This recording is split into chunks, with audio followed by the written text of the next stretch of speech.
Assalamualaikum warahmatullahi wabarakatuh. Pada video sebelumnya, saya sudah membuat video tentang web server dan DNS server. Untuk video saat ini, saya akan menjelaskan tentang FTP server dan mail server. Untuk FTP server dan mail server ini merupakan lanjutan dari yang kemarin. Karena kemarin jaringannya seperti ini, dan saya letakkan di sini ada FTP server dan mail server. Jadi untuk saat ini saya akan melanjutkan dari yang kemarin, yaitu melanjutkan jaringan ini, tepatnya yaitu pada FTP server dan mail server. Oke, yang pertama saya akan jelaskan dulu dan praktekkan tentang FTP server. Untuk FTP server sendiri merupakan sebuah layanan dari komputer server untuk melakukan penyimpanan, download, dan beberapa fungsi dari file transfer lainnya pada komputer server ini. Jadi dengan FTP server ini kita bisa menyimpan file kita ke dalam server yang sifatnya online, sehingga kita akan lebih meringankan beban di komputer ketika menyimpan sebuah file. Jadi tidak perlu membutuhkan banyak penyimpanan di komputer kita, tetapi kita bisa memanfaatkan FTP server ini untuk menyimpan file kita ke dalam FTP ini.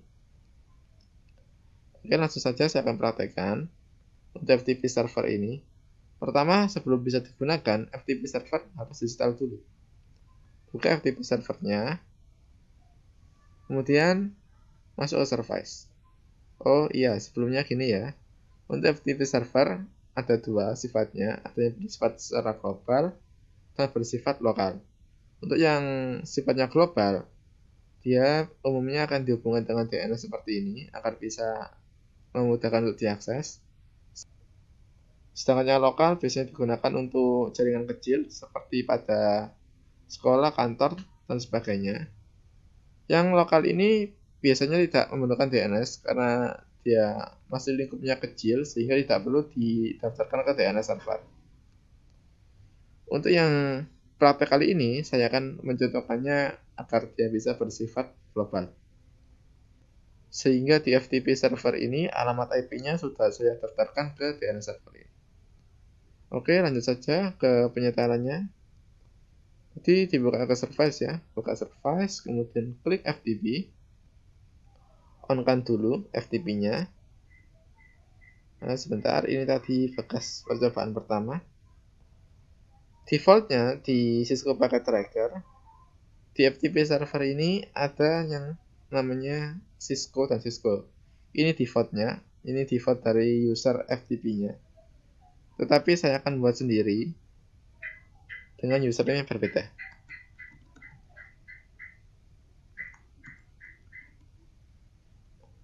Untuk username dan password harap diingat baik-baik karena nanti ketika kita melakukan upload file, download file, ataupun mendelete file, kita perlu untuk memasukkan ini, username dan password. Jadi harap diingat baik-baik tentang username dan password ini. Kemudian ini adalah fasilitas yang akan didapatkan dari servernya. Centang aja semuanya agar bisa memiliki full nanti. Kemudian klik add. Lihat lagi sudah betul, maka save. Setelah itu di close. Pertama nanti akan saya contohkan untuk mencoba akses ke FTP server ini dengan menggunakan alamat IP-nya. Alamat IP dari ini adalah 4343432 ya. Nih ya, seperti ini alamat IP aslinya. Tetapi ini sudah saya daftarkan di DNS server dengan nama domain yaitu ftpjarcom.com. Sebentar. Ya, ini ya. Ini sudah saya daftarkan, namanya adalah ftpjarcom.com. Ini ya alamat IP-nya. Oke, langsung saja saya akan cek dulu. Untuk mencoba menghubungi ke FTP server dengan menggunakan command prompt. Sebenarnya untuk pengguna FTP server kita biasanya difasilitasi dengan tampilan GUI dari FTP client untuk mengakses FTP server.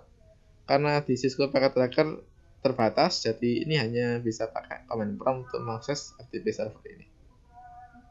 Untuk menggunakan perintah di command prompt, ada 4 perintah dasar untuk mengakses FTP, yaitu perintah dir. Perintah dir itu digunakan untuk melakukan list file atau list directory atau list data yang ada di dalam FTP server.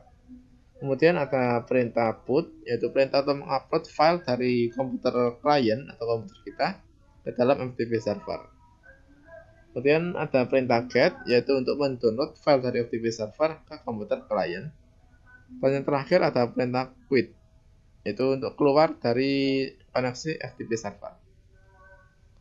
Oke, sebelum melakukan praktek untuk put, get, dan dir, saya akan coba dulu untuk mengaksesnya. Untuk mengaksesnya pakai seperti ini, FTP spasi alamatnya. Pertama saya akan pakai alamat IP-nya dulu, 43.43.43.2. Kemudian klik enter. Masukkan username. Kemudian masukkan password. Jika yang kita masukkan ini salah, maka ini nanti akan meminta ulang untuk memasukkan lagi, untuk mengkoneksikan lagi. Jika sudah benar, maka dia akan keluar FTP seperti ini. Oke, ini sudah masuk ke dalam FTP server. Kemudian yang pertama saya akan coba dulu untuk mempraktekkan perintah dir. Ini perintah untuk mendirectory atau melihat isi di dalam FTP-nya. Ya, ini isi default dari FTP server seperti ini. Nanti akan saya uploadkan satu file dari komputer ini ke dalam FTP server. Oke, di sini saya sudah praktekkan ya untuk mengaksesnya dengan menggunakan alamat IP. Saya akan quit dulu di sini. Kemudian saya akan buat file di komputer PC0 ini. Ke text editor. Ketikkan terserah.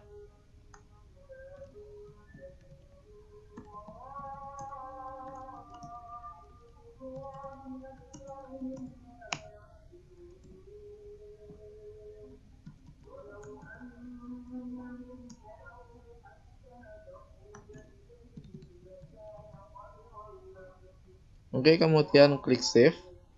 Di sini di file, save. Namanya di sini akan saya tentukan untuk tidak memakai spasi, yaitu semisal yaitu file from pc1.txt. Kemudian klik OK. Close. Kembali ke command prompt. Pastikan dulu file ini sudah ada di drive C. Dir dulu drive C-nya dan lihat apakah ada filenya. Ini ya ada ya, file from pc1.txt. Kemudian saya akan upload ini ke dalam FTP server. Caranya, pertama sambungkan dulu command prompt ini, komputer ini ke FTP server. FTP spasi alamatnya yaitu ftp.charcom.com. Seharusnya ini bisa ya untuk mencoba mengkoneksikan. Mungkin pertama dia akan error karena dia masih belum terkoneksi ke sini. Close dulu aja.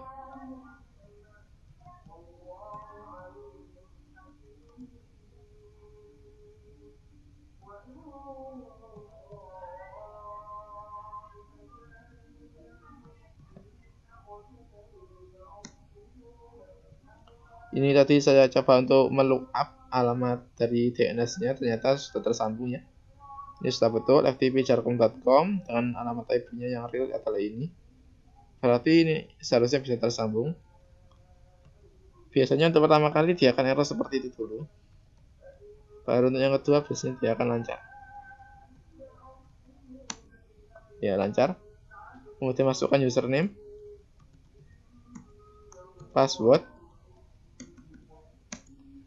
Ya, seperti itu ya. Jadi untuk percobaan pertama biasanya dia akan gagal karena dia belum mendapatkan ARP dari sini, dari DNS server, sehingga dia perlu untuk melakukan timeout dulu dan mencoba lagi untuk mendapatkan koneksi. Oke, langsung saja saya akan praktekkan di sini pakai boot. Masukkan nama file ya, di sini adalah file from pc1.txt, file from pc1.txt, kemudian tekan enter. Nah, kalau aksesnya sukses, dia akan ada pesan seperti ini ya. Transfer complete 74 byte. 74 byte ini adalah besar dari file yang saya transfer ke FTP server. Jadi ini di FTP server sudah ada file yang barusan saya upload dan uploadnya sukses. Untuk mengeceknya saya akan cek seperti ini, dir, berarti akan mendirektori apa yang ada di dalam FTP server. Kemudian dapat dari sini ya, ini ada file from pc1.txt. Berarti untuk transfer ini sudah berhasil karena dia ada di dalam file from pc1.txt. Oke, untuk upload sudah berhasil ya. Kemudian saya akan coba untuk melakukan download. Kalau download ini nanti sebenarnya dia akan menimpa file yang akan saya buat tadi. Ini sudah saya buat tadi, tetapi tidak apa-apa. Coba saja. Untuk download pakai perintah get ya, get file from pc1.txt. Oh, jangan pakai ini aja ya. From pc1.txt yang ini. Biar beda.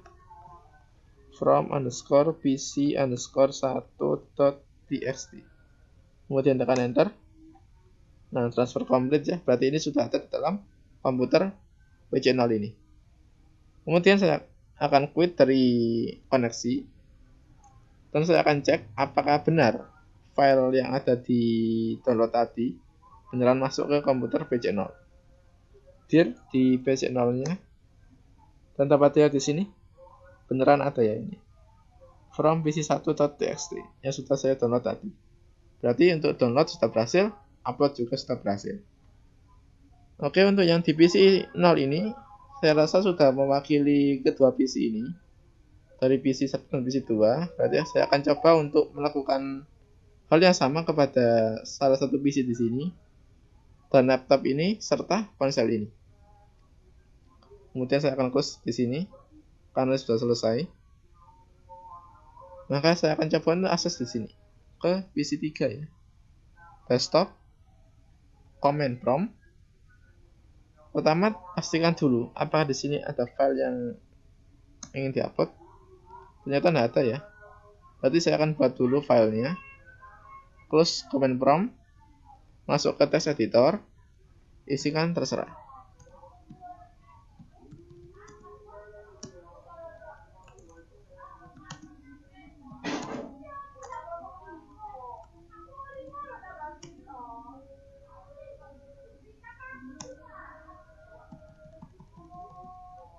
Kemudian save, simpan dengan nama file from pc2.txt. Kemudian tekan OK. Cek lagi. Ini ya, file from pc2.txt. Kemudian close.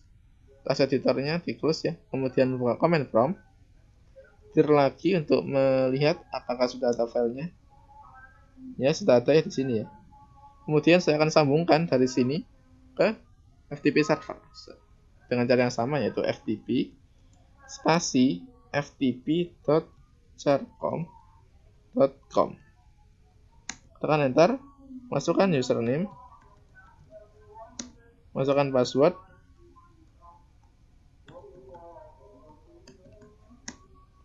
ya. Koneksi untuk ke FTP server sudah sukses. Kemudian saya akan put langsung aja dari sini tadi, yaitu file from pc2 ya. File from pc2.txt. Kemudian tekan enter. Ya, aksesnya untuk uploadnya berhasil. Cek lagi di sini. Dir. Ada ya, file from pc2. Kemudian saya akan download di sini untuk ini, file from pc1 biar beda. Itu get file from pc1.txt. Tekan enter. Berhasil. Di sini untuk download juga berhasil. Quit dan cek apakah filenya ada. Close saja di sini, saya akan langsung cek di text editor apa filenya ada. Kita open. Buka ini ada ya. File from pc1.txt. Berarti untuk download juga sukses. Saya buka. Ya, benar. Isinya adalah seperti ini. Berarti untuk jaringan di sini sudah berhasil koneksi ke FTP server. Sekarang saya akan mencoba untuk mengakses FTP server dari jaringan di sini. Saya contohkan saja dengan satu device, yaitu laptop yang mewakili jaringan ini ya. Di laptop ini buka, kemudian cara yang sama ke desktop. Buat dulu filenya. Semisal terserah ya.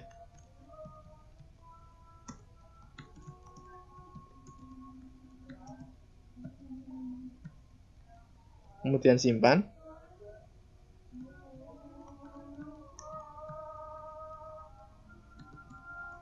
Dan tekan OK. Setelah itu close text editor, buka command prompt. Sebelum menyambungkan, saya akan cek dulu apakah sudah ada file yang barusan saya buat. Dir di C-nya. Ya, di sini ada ya, file from laptop. Kemudian saya akan sambungkan dia ke FTP server. Tekan enter, masukkan username.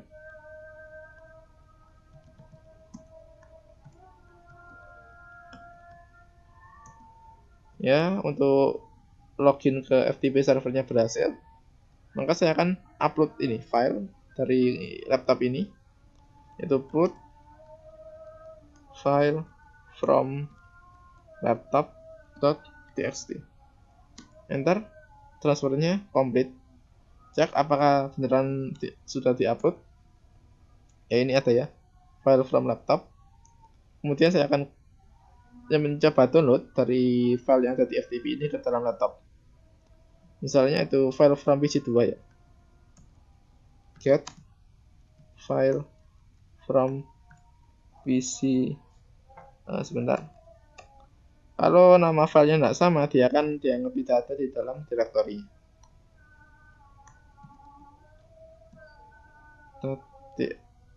.txt. Tekan enter. Ya, untuk transfer downloadnya sudah sukses. Kemudian saya akan quit dan saya akan buktikan apakah beneran sudah terdownload. Ke text editor, buka, dan ada ya. Ini ada file from pc2 sudah terdownload. Buka, klik OK. Ya, ini ya, hello, ini file dari pc4. Jadi ini berhasil, tidak ada masalah, sukses. Berarti untuk FTP server di sini sudah dipraktekkan dan dia sukses dengan menggunakan DNS server yang aksesnya tadi. Tadi juga saya sudah coba untuk mengaksesnya dengan alamat real dari alamat IP-nya dan juga berhasil. Berarti untuk FTP server ini sudah sukses. Oke, selanjutnya saya akan praktekkan untuk pembuatan server mail. Server mail ini nanti yang perlu di-style adalah akun emailnya ya. Kita perlu untuk men-style akun emailnya. Dan di sini nanti juga perlu di-style untuk akun emailnya. Untuk percobaan pembuatan server email ini, saya hanya akan mencoba mengirimkan email dari PC 0 ke laptop saja. Selebihnya ini nanti seharusnya bisa ya, karena ini ada dalam satu router dan jaringannya ini juga masih nyala dalam satu switch. Berarti kalau ini bisa, berarti ini juga bisa. Nanti saya akan cobakan saja dari PC 0 ini ke laptop sesuai dengan petunjuk yang ada di web. Oke, langsung saja yang pertama. Sebelum mulai percobaan, untuk penjelasan tentang server email sendiri merupakan sebuah layanan dari sistem server untuk melayani komunikasi dengan jaringan internet, perpesanan dengan jaringan internet. Jadi email itu dulu itu pesan yang dikirimkan melalui jaringan internet. Hal ini ditemukan atau dibuat karena dengan email komunikasi akan jauh lebih cepat daripada menggunakan SMS, sehingga dibuatlah email ini. Pada saat dulu email ini memang terkenal daripada komunikasi yang lain. Tetapi untuk saat sekarang penggunaan email sudah berkurang, tetapi masih digunakan, masih banyak digunakan juga. Terutama untuk persuratan penting kepada perusahaan atau dokumen-dokumen penting. Tetapi untuk komunikasi umum, email ini sekarang sudah banyak digantikan oleh aplikasi messenger seperti WhatsApp, Telegram, Facebook, dan lain-lainnya. Untuk server email, ini ada 3 protokol yang bekerja, yaitu ada protokol SMTP, protokol POP3, dan protokol IMAP. Untuk protokol SMTP sendiri, yaitu sebuah protokol yang digunakan untuk mengirimkan pesan atau mengirimkan email dari PC pengirim kepada server email. Jadi nanti jalannya dari pengiriman email itu begini. Dari PC 0, dia akan jalan masuk ke jaringan internet, kemudian dia akan cek dulu DNS dari emailnya apa. Jika sudah ketemu, maka dia akan masuk ke dalam server email. Dia akan ditampung dulu di sini. Ditampung di sini beserta data dan tulisan yang dituliskan. Pokoknya berdasarkan semua data yang dituliskan di email itu disimpan di sini. Kemudian setelah semuanya disimpan di sini, barulah email ini akan dikirimkan dari server email ke komputer yang dituju oleh komputer ini tadi. Semisal dari PC 0 dia menuju ke laptop, mengirimkan email ke laptop. Berarti setelah email tadi disimpan di sini, email nanti akan dikirimkan dari server ini ke komputer yang dituju. Itu ke sini, ke laptop. Seperti itu. Jadi ini nanti dia tidak langsung mendirect ke komputer yang dituju, tetapi dia akan menyimpan dulu apa pesannya atau apa emailnya ke dalam server email. Jadi hal ini juga memungkinkan untuk mencegah kehilangan data dari email yang kita kirimkan. Oke, untuk prakteknya langsung saja. Pertama, buka dulu server emailnya. Kemudian masuk ke service. Di service ini, klik email. Di email ini statusnya defaultnya on ya, ini on. Kemudian untuk domainnya, ini defaultnya masih kosong. Buat dulu domainnya, terserah mau pakai apa. Tetapi domain ini harus berhubungan dengan yang didaftarkan di DNS server. Kemarin, saya mendaftarkan di DNS server ini atas nama, sebentar, DNS jadi DNS. Ini DNS.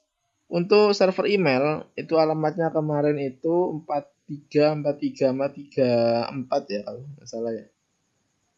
Cek lagi. Ya benar ya, 434334. Berarti ini tadi sudah saya daftarkan di DNS server. Ini DNS server ini sudah saya daftarkan ya, 43334.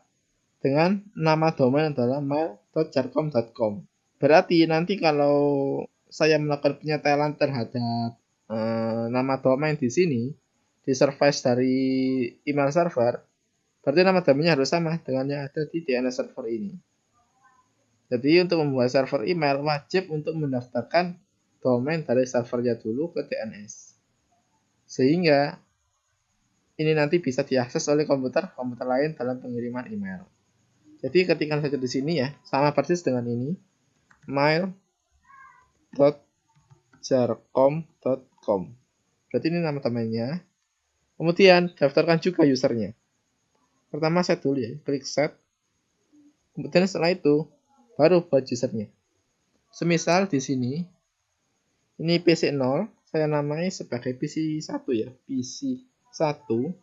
Ini nama usernya saja, pakai PC 1. Passwordnya 54321, kemudian klik add atau tambah di sini.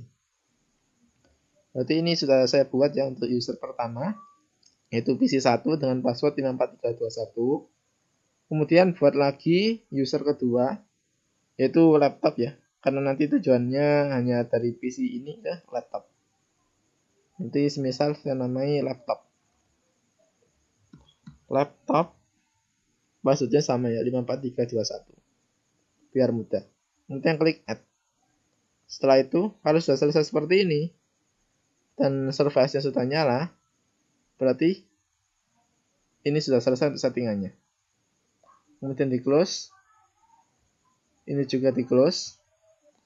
Kemudian setelah melakukan setting ke server email, anggap saja untuk username PC1 dan laptop sudah didaftarkan di sini tadi ya.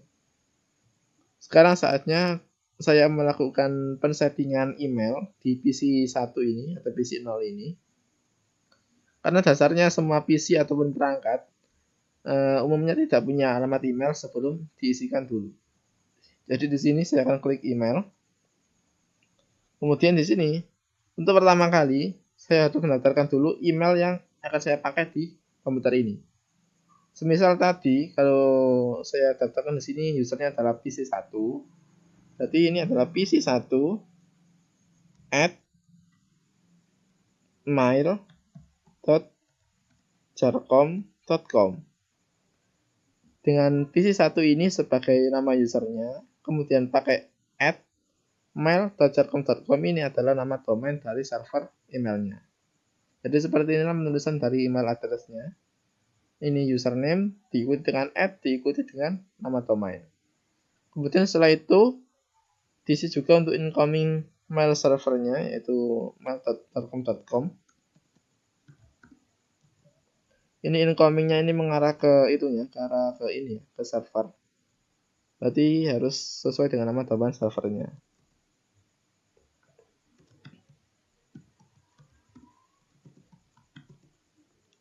Sudah betul ya. Kemudian untuk logon information ini digunakan untuk login ke emailnya, ke user email ke sini ya. Login ke user email di sini. Ini tadi nama dari usernya adalah PC1. Ini tadi yang saya ketikkan tadi di sini, yang saya inputkan di sini yaitu usernya dan passwordnya juga 54321. Setelah selesai, klik save. Sebentar, ada yang kurang. Ya, rupanya ternyata ini tadi terscroll ya. Terscroll ke bawah. Jadi di atas ini ada your name, ini diisi, wajib diisi. Ini saya isikan saja PC1 sesuai dengan username-nya. Kemudian untuk email address di sini ya, pc1@mail.jarcom.com. Berarti untuk sisanya ini sudah saya isikan. Ini tadi tinggal ini saja, your name. Kemudian klik save. Oke, untuk setel alamat email dan alamat server dari emailnya di PC0 sudah selesai, maka saya akan mencoba untuk mengirimkan email ke laptop ini. Tetapi laptop ini belum ada emailnya nanti ya, nanti setelah emailnya. Nanti saat dia akan saya setel dulu biar bisa tahu apa isi email yang dikirimkan ke alamat email yang didapatkan dari laptop ini. Untuk mengirim email, klik compose di sini ya, klik compose. Kemudian alamat yang dituju sesuai dengan yang saya ketikkan tadi ya. Semisal tadi adalah laptop at mail.jarcom.com. Kemudian subjeknya misalnya coba kirim. Kemudian isinya adalah terserah ya, pokoknya bisa dulu.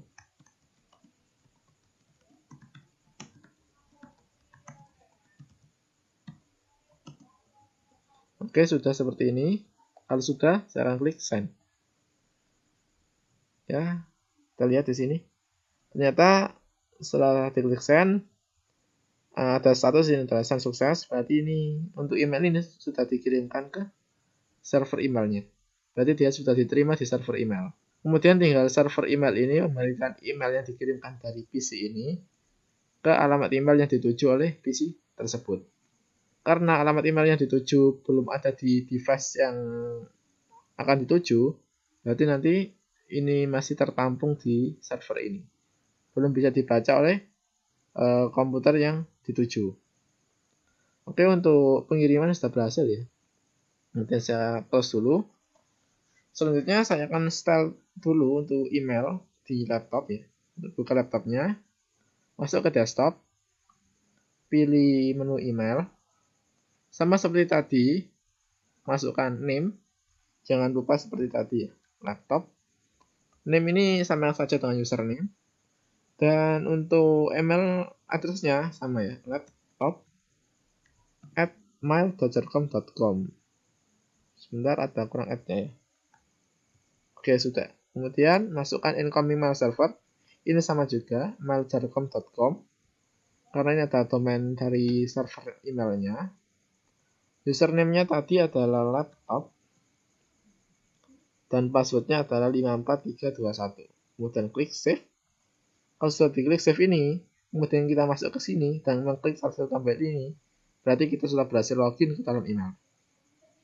Kemudian saya akan klik dulu untuk tombol resave ya. Ini tadi saya mengirimkan email dari PC0 ke alamat dari email laptop ini.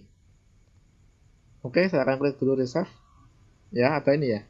Berarti tadi pengirimannya sudah berhasil diterima oleh alamat email yang dituju. Walaupun alamat emailnya belum di-install di komputer yang dituju. Jadi intinya, untuk pengiriman email ini, dari PC 0, setelah dia dikirim, dia akan ditampung di server. Dia akan ditampung di sini. Berhubung ini tadi yang dipakai adalah protokol POP3 ya, protokol POP3, maka seharusnya di sini, di email ini, kalau saya sudah mendaftarkan seperti ini, setelah dia dibuka resave-nya, berarti isi dari server ini sudah dikopikan ke komputer penerima. Kalau dia pakai POP3. Kalau dia pakai IMAP, maka dia tidak akan mengcopy isi dari sini ke sini. Jadi dia nanti tidak punya, walaupun jaringannya sudah terputus, nanti dia tidak akan bisa akses, karena dia pakai IMAP. Kalau pakai POP3 nanti kalau ini terputus, dia masih bisa untuk mengakses alamat email yang diterima. Kembali lagi ke sini ya. Ini tadi sudah berhasil diterima, terus sudah masuk ke komputer penerima. Kemudian saya akan buka dulu. Ini ya, isinya seperti ini. Ini coba kirim, subjeknya tadi ada coba kirim dari pc1@mail.com. Ini tanggal pengirimannya ya. Kemudian ini isi pesannya. Halo, ini pesan email pertama dari PC pertama. Berarti untuk pengiriman dari PC pertama ke laptop berhasil. Kemudian, berdasarkan panduan di web, saya akan melakukan replay dari pesan ini kembali ke komputer pengirim, yaitu ke PC 1. Pilih dulu di sini, kemudian klik replay. Dan bisa dilihat di sini ya. Ini sudah masuk ke dalam menu replay, kemudian klik send. Ini sudah betul ya, ini pc1@mail.com, dan ini subjeknya adalah replay, coba kirim. Kemudian klik send. Dan ya di sini statusnya adalah sukses. Berarti ini email sudah terkirim ke komputer yang dituju untuk mereplaynya. Ini saya akan close dulu. Dan saya akan coba cek di komputer pertama ini atau PC 1 ini, apakah emailnya sudah masuk. Klik email di sini dan klik resave. Dan ternyata memang sudah masuk. Berarti untuk komunikasi email ini sudah berhasil dan server ini sudah bekerja. Jadi saya bisa mengirimkan email dari komputer ini ke komputer ini. Tetapi nanti jikalau saya melakukan setel alamat email dari misalnya ini laptop@mail.com, kemudian saya isikan juga misalnya ke PC 3, maka isi dari email yang dikirimkan ke laptop@mail.com ini, dia juga kan kekirim juga ke sini, ke PC ini. Karena alamat emailnya sama, walaupun device-nya beda. Walaupun dia pakai POP3 juga kan terjadi hal yang sama, walaupun device-nya beda. Jadi seperti itu alamat email, tapi kita akses dari device-nya berbeda dengan alamat email yang sama. Jadi intinya tadi itu masih ditambah di sini. Ditambah di sini, kalau semisal ini protokolnya adalah POP3 untuk mengambil isi dari emailnya dari sini, maka dia akan dikopikan ke komputer yang mengakses isi dari email yang dikirimkan oleh komputer pengirim. Walaupun device-nya banyak, kalau dia hanya mengakses satu alamat email, berarti data dari email ini akan dikopikan ke beberapa device yang memiliki alamat email yang dituju. Jadi seperti itulah cara kerja dari email. Dan ini nanti coba buka dulu ya. Isinya adalah seperti ini. subjeknya coba kirim dari pc1@mail.com dan ini isinya seperti ini. Berarti ini sudah berhasil ya, ini sudah berhasil menerima dan mengirim. Begitupun dengan yang di laptop ini, sudah berhasil menerima dan mengirim sebuah email. Dalam pembuatan mail server dan FTP server ini, yang terpenting adalah untuk mail server, kita harus mendaftarkan dulu alamat IP dari servernya ini ke dalam DNS. Sehingga nanti saat kita membuat sebuah server email, pastikan untuk server ini sudah memiliki domain sendiri, sehingga dia bisa diakses oleh komputer lain yang ingin mendaftarkan emailnya ke server ini. Kemudian untuk FTP server, untuk yang sifatnya global, lebih baik dihubungkan dulu ke DNS agar lebih mudah untuk diakses. Sedangkan untuk lokal, tidak perlu juga nggak apa-apa, karena nanti lokal umumnya hanya dipakai untuk kalangan itu saja dan biasanya alamat IP-nya juga tetap. Jadi seperti itulah, saya rasa sudah cukup. Sekian untuk percobaan kali ini. Wassalamualaikum warahmatullahi wabarakatuh.